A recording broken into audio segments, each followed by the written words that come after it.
다윗의 삶이 위대했던 것은 그에게 위대한 믿음의 결단과 고백이 그 앞에 있었다는 것입니다. 까딱 잘못하면 인생이 다 무너지고 생명도 잃을 수 있는 위기에 처했을 때 다윗은요 위대한 결단을 합니다. 바로 하나님만을 붙잡기로 결단을 한 것이죠.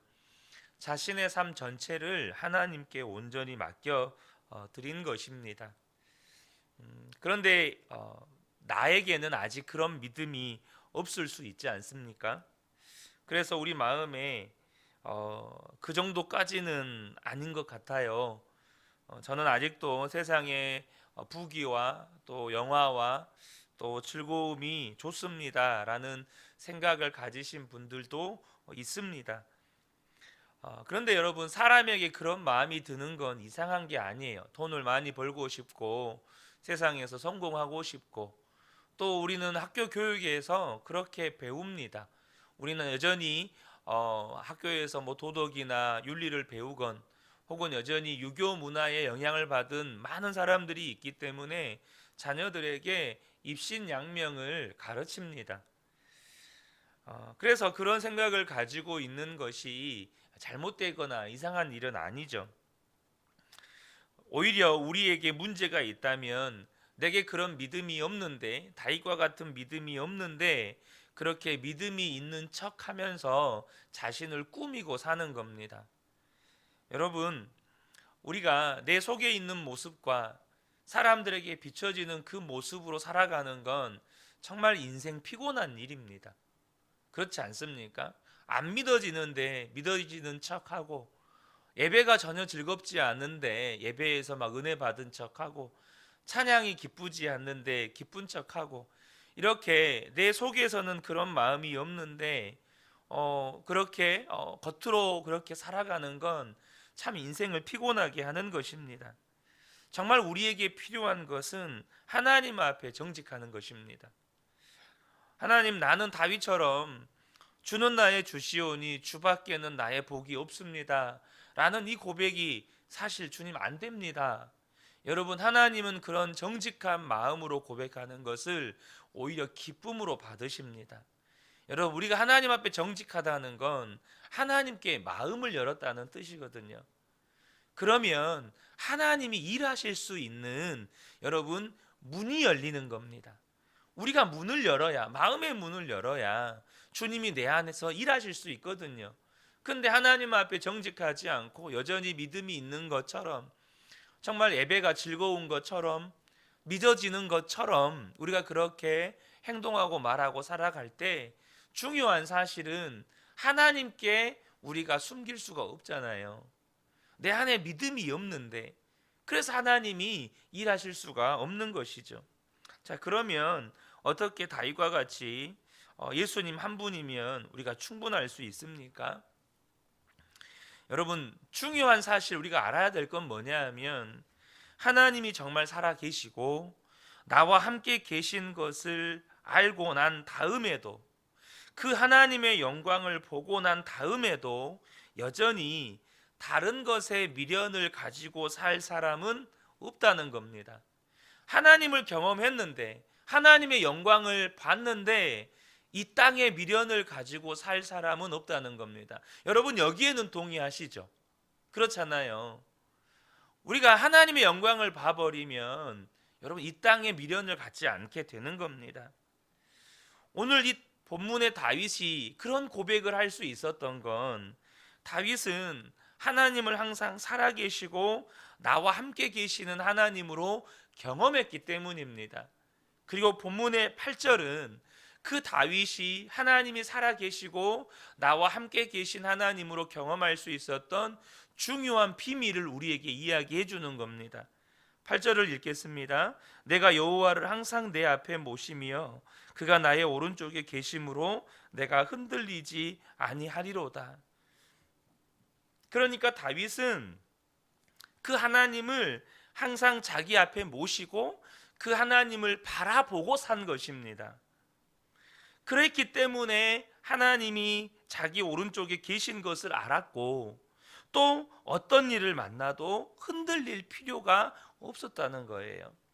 여러분, 우리에게 필요한 건 지금 믿음이 있는가 없는가를 점검해 보고, 바로 그 믿음이 없기 때문에 우리 안에 그 믿음을 갖기 위해서 주님을 바라보는 우리의 삶의 결단이 필요하다는 겁니다. 여러분, 우리식으로 표현하면 다윗도 예수 동행일기를 썼다는 것을 아십니까? 7절을 보겠습니다. 주님께서 날마다 좋은 생각을 주시며 밤마다 나의 마음에 교훈을 주시니 내가 주님을 찬양합니다. 하루를 보내고 저와 여러분이 이렇게 예수 동행일기를 쓰면 주님께서 우리 마음 가운데 교훈과 훈계를 주십니다. 하나님과 하루를 이렇게 동행했는지를 점검해 보면 새벽에 주셨던 말씀, 내가 또 성경을 읽었던 말씀, 그런 말씀으로 내 마음을 깨우쳐 주시는 것이 있습니다. 제가 어제 새벽에 이제 아침에 일찍 나와서 이제 사무실에 앉아서 성경을 읽는데요. 이제 어제 우리 남자 성도님들 그 읽는 순서에 따라서 성경을 읽었어요. 거기가 어떤 내용이 나오냐면 솔로몬이 성전을 건축하는 내용이 기록이 되어 있습니다. 근데 그 내용 중에 어떤 말씀이 기록되어 있냐면 다윗이 하나님의 성전을 건축할 마음을 가지고 있었어요. 근데 다윗에게 허락하지는 않으셨잖아요. 그런데 하나님은 다윗이 하나님의 성전을 건축할 마음을 가지고 있는 그것 자체를 너무 좋아하셨다는 거예요. 저는 그 말씀을 읽으면서 제가 어제 예수 동행일기에 썼는데요. 제가 교회를 낳는 교회에 대한 비전을 품게 된 건 사실 이전에 제가 부목사로 섬겼던 목사님 밑에서 배운 것입니다. 그럼에도 불구하고 제가 그 비전을 마음에 품고 이렇게 교회를 섬기고 있지만 제 마음 가운데 때로는 의구심도 드는 거예요. 하나님께서 정말로 나를 통해서 교회를 낳는 교회를 세워 가실까? 하나님께서 정말로 우리 그 은혜 교회를 통해서 하나님께서 기뻐하시는 그런 교회를 세워 가실까? 제 마음 가운데 의구심이 드는 것도 사실입니다. 언제나 변함없는 굳건한 확신 가운데 제가 교회를 섬기는 게 아닙니다. 솔직한 제 고백이에요.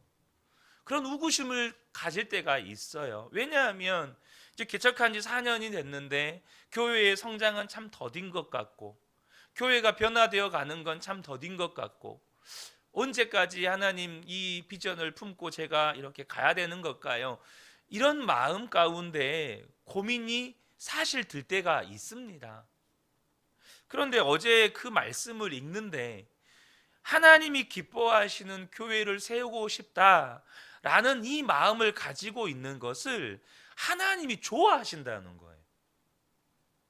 다윗이 하나님의 성전을 짓고 싶은 마음을 가지고 있었던 걸 하나님이 좋아하셨던 것처럼 제가 정말 하나님이 기뻐하시는 교회를 세워가는 마음을 가지고 있는 걸 하나님이 좋아하신다는 것하고 제게 말씀해 주시는 것 같았어요. 그리고 여러분 잘 아시는 것처럼 지난 주일 전후로해서 또 새벽에 수요 예배 가운데 금요 기도회 가운데 또 어제 주일 말씀에 하나님께서 기뻐하시는 교회가 무엇인지에 대해서 계속 우리 가운데 말씀해 주지 않으셨나요? 그래서 제 마음 가운데 하나님께서 정말로 이 일을 하고 싶어 하시는구나. 저는 그 부분에 대해서 어제 또 다시 한번 제 마음 가운데 확신을 갖게 되고 그것을 예수 동행일기에다가 기록을 하는 겁니다. 여러분, 다윗도 그랬다는 거예요. 항상 밤에 하루 일과를 끝내고 주님 앞에서 자신의 삶을 돌아봤을 때 하나님께서 자신을 교훈하시고 깨우쳐 주시는 것들이 있었다는 거예요. 여러분, 다윗이 시인일까요? 물론 시인이라고 말할 수 있겠죠. 다윗이 예배자일까요? 물론 예배자입니다. 그런데 여러분, 이 시편 150편 가운데 70편이 넘는 다윗의 시편이 기록되어 있거든요. 물론 이것이 발견이 돼서 취합이 돼서 기록된 것만 70편이지 얼마나 많은 시편들을 기록했겠어요? 이 말은 뭔 말이냐면 다윗은요 매일매일 이렇게 하나님 앞에서 자신의 삶을 돌아보는 기록들을 했다는 거예요. 여러분, 하나님을 믿는 건 지식이나 개념으로 믿는 것이 아닙니다. 하나님은 살아 계시기 때문에 실제 만나지는 분입니다. 그때만이 내가 하나님을 믿는다고 말할 수가 있는 것이에요. 하나님을 믿고 사는 삶이 결코 답답한 삶이 아닙니다. 24시간 예수님을 바라보는 건 얽매인 삶이 아니라는 거예요. 5절과 6절 그리고 9절을 보겠습니다. 아 주님, 주님이야말로 내가 받을 유산의 몫입니다. 주님께서는 나에게 필요한 모든 복을 내려주십니다. 나의 미래는 주님이 책임지십니다. 줄로 재어서 나에게 주신 그 땅은 기름진 곳입니다. 참으로 나는 빛나는 유산을 물려받았습니다. 주님 참 감사합니다. 이 마음은 기쁨으로 가득 차고 이 몸도 아무 해를 두려워하지 않는 까닭은 지금 다윗이요 하나님 외에 다른 복이 없다 이렇게 고백하는 사람이 얼마나 즐겁고 풍성하고 복된 삶을 사는지를 지금 기록으로 증언해 주고 있는 겁니다. 여러분 혹시 하나님 외에 다른 복이 없다, 예수님 한 분이면 충분하다, 나는 죽고 예수로 산다 이렇게 살면 불쌍하게 살 것 같고 얽매여 살 것 같고 실패자로 살 것 같고 정말로 고난의 길만 걷게 하실 것 같고 그렇게 여겨지는 분이 계시다면 여러분 정말로 저와 여러분의 생각이 바뀌어야 합니다. 나는 죽고 예수로 산다면 과연 나라는 존재는 뭔가? 나는 없어지는 거 아닌가? 그렇게 부담스럽게 또 이상하게 느껴진다면 저와 여러분이 이 부분에서 분명하게 믿음의 눈이 뜨여야 한다는 겁니다. 여러분이 정말로 사랑하는 사람을 만나서 사랑에 푹 빠졌다고 한번 가정을 해보자고요. 여러분이 처녀 총각 시절에 사랑하는 사람을 만나서 사랑에 푹 빠졌어요. 여러분 그러면 어떻게 됩니까? 우리가요 하루 종일을 보내면서도요 내가 사랑하는 사람 그 사람만 생각하게 됩니다. 무슨 일을 해도 그 사람 생각을 하고 또 뭘 먹어도 그 사람과 같이 먹고 싶고 제가 저희 아내랑 연애할 때 그때 이제 신대원 가기 전에 막 이제 잠깐 11개월 정도 이렇게 대학교 연구소에서 행정 직원으로 일을 한 적이 있었는데요. 막 정신없이 뛰어다녔어요. 근데 저희 아내랑 교제한 지 한 3개월, 4개월 됐을 그때 시점이었거든요. 근데 그때 저희 아내가 저와 한 3, 4개월 지나고 나서 결혼을 결정을 했어요. 우리 결혼합시다. 결혼을 결정한 상태였어요. 막 정신없이 뛰어다니는데 그렇게 일을 하면서도 어떤 마음이 되냐면 아 내가 결혼해서 내 아내를 위해서 이렇게 열심히 일하는 게 참 행복한 일이구나 이런 생각을 했어요. 여러분 마찬가지로 우리가 누군가와 사랑에 빠지면 온통 그 사람밖에 생각이 안 나고 그 사람과 같이 있는 게 너무 행복한 겁니다. 이 말은 무슨 말이냐면 예수를 믿어도 그렇게 믿어야 한다는 겁니다. 누군가를 만나서 사랑에 빠졌는데 그 사람을 만났는데도 딴 사람 생각이 나고 딴 일 생각이 나고 먹을 거 생각나고 시계만 봐진다면 여러분 그거는요 사랑한 게 아닙니다. 그렇잖아요. 주님을 사랑해요. 근데 예배를 드리는데 예배 시간이 너무 지루해요. 너무 길어. 예배를 드리는데 막 자꾸 딴 생각이 나요. 말씀은 귀에 들어오지도 않아요. 여러분 그러면요 그건 두말할 필요가 없는 겁니다. 주님이 사랑이 안 되는 겁니다.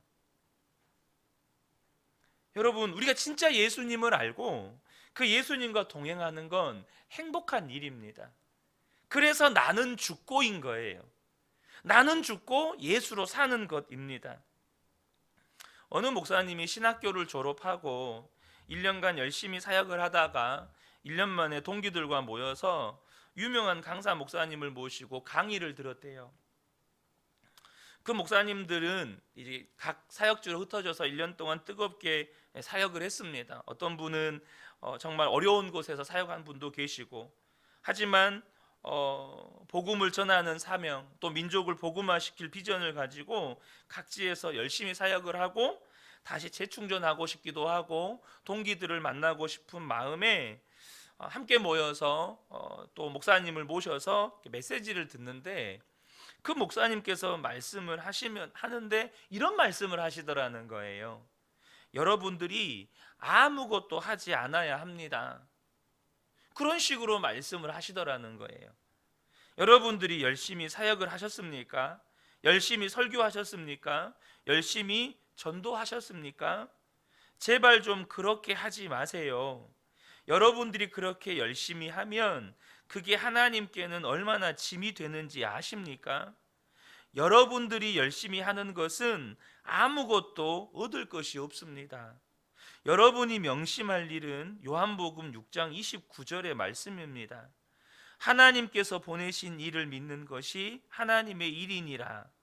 여러분이 하나님의 종입니까? 그렇다면 하나님이 보내시니 예수 그리스도를 믿는 것에만 전념하세요.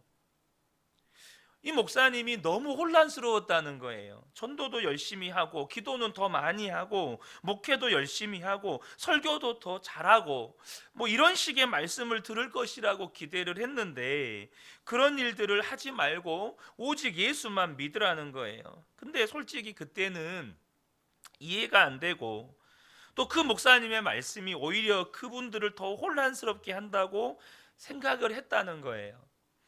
그런데 이 목사님이 이제 은퇴하실 때가 되었습니다. 그리고 자신의 30년이 넘는 목회를 돌아보니까 비로소 그 목사님이 하신 말씀이 얼마나 놀라운 말씀인가를 알게 되었다는 거예요. 그동안 자기 열심으로 했던 일들은 지나고 보면 거두어지는 건 아무것도 없고 오히려 문제만 더 커지는 경우가 허다했다는 거예요. 그런데 그냥 예수님을 믿는 믿음으로만 한 것, 그냥 주님만 바라본 것, 그렇게 주님을 바라볼 때 나를 통해서 주님이 하신 그 일은 얼마나 풍성한 열매를 거두게 되는지 자기 일생과 목회를 돌아보니까 기도도 하고 전도도 하고 설교도 한 건데 자기가 한 것은 쓰레기밖에 없고 건질 것은 오직 예수 믿은 것 하나밖에 없더라는 거예요.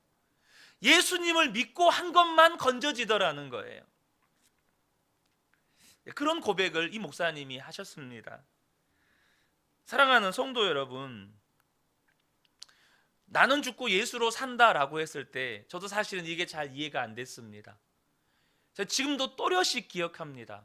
제가 전도사 시절에 나는 죽고 예수로 산다, 그래서 나는 아무것도 아니다 라는 이 고백을 하게 되었을 때, 하게 된다는 표현보다 그런 생각을 하니까 꼭 이거 같은 거예요. 내 존재가 사라지는 것 같고 내가 아무것도 아닌 것 같고, 그래서 목사님 앞에 솔직히 고백했습니다. 내가 아무것도 아니라는 것이 너무 힘이 듭니다.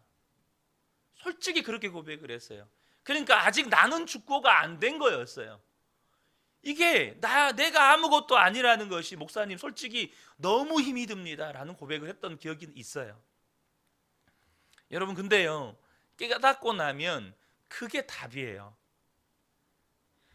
예수님을 실제로 알기 전에는 나 자신이 죽는다는 생각을 할 수 있겠습니까?